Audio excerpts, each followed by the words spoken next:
हरे कृष्ण। श्रीमद् भागवत गीता के 5वें अध्याय संन्यास योग का श्लोक नंबर 19। इहैव त्यजेत संगो येषां साम्य स्थितं मनः निर्दोषं हि समं ब्रह्म तस्मात् ब्रह्माणि ते स्थिता। इस श्लोक का भावार्थ है कि जिनके मन समभाव में स्थित हो जाते हैं उन्होंने यही इसी जीवन में जन्म मरण के चक्र को जीत लिया है, क्योंकि ब्रह्म ईश्वर निर्दोष और समान है, इसलिए वे ब्रह्म में स्थित हो जाते हैं। एक कथा। मिथिला के राजा जनक, जिनकी गिनती ज्ञानी राजाओं में होती थी, एक दिन एक साधु का व्याख्यान सुन रहे थे। साधु बोले, जिनका मन समभाव में स्थित हो गया वह यही मुक्त है, स्वर्ग की प्रतीक्षा नहीं करनी। सभा में एक ब्राह्मण खड़ा हुआ। महाराज, क्या आप कह रहे हैं कि दासी का पुत्र भी आपके जैसा ईश्वर को प्राप्त कर सकता है? जनक मुस्कुराए। हाँ, यदि उसका मन समभाव में हो जाए तो वह ब्रह्म को पा सकता है, जैसे मैं। ब्राह्मणों और दरबारियों में खलबली मच गई। एक दासी का पुत्र, राजा ने धर्म का अपमान किया है। तभी बाहर से आवाज आई, मुझे भीतर आने दें। वह था गणिका का पुत्र मधुकर्ण। मधुकर्ण बचपन से ही भेदभाव का शिकार था, पर वह मंदिर के बाहर बैठकर श्रीमद् भागवत गीता के श्लोकों को सुनता था।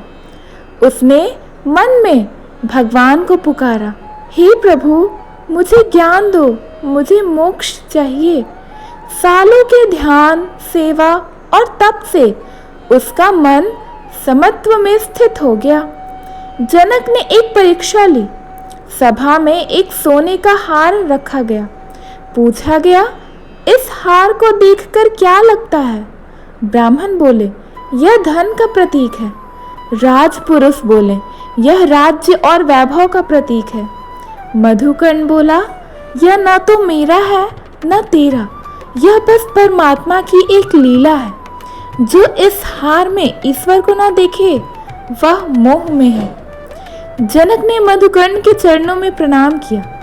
जो सब में एक सा देखता है, वह चांडाल हो या सम्राट, वही ब्रह्म में स्थित है। मधुकर्ण ने यह सिद्ध कर दिया कि जाति, कुल, वर्ण से नहीं, मन की समता से मोक्ष मिलता है।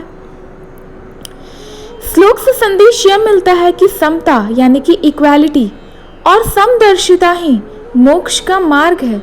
जिसने सबको एक समान देखना सीख लिया, उसने यही जीवन मुक्ति पाली। ब्राह्मण, शूद्र, राजा, दासी, कुत्ता या गाय, जो ब्रह्म को सब में एक सा देखे वह ही ब्रह्म रूप है। क्या आपने कभी सोचा है कि एक दासी का पुत्र भी ब्रह्म को प्राप्त कर सकता है?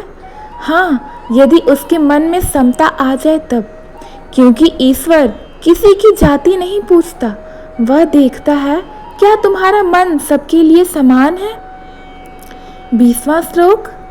न पृष्यते प्रियम प्राप्य नो द्विजेत प्राप्य च प्रियम स्थिर बुद्धि समूढ़ो ब्रह्म विद्या ब्रह्मानि स्थितः।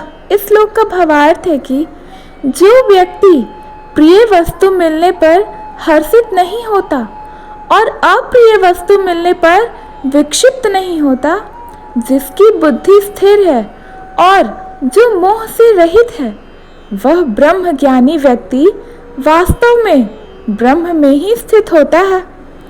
एक कथा। राजा हिरण्यकश्यप के दरबार में उसका पुत्र प्रहलाद धीरे धीरे बड़ा हो रहा था।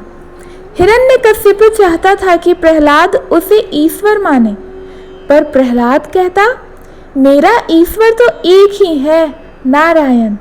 उसके पिता ने उसे कहा, प्रहलाद, तू अपने प्रिय नारायण को पुकारता है, कभी वो मिला?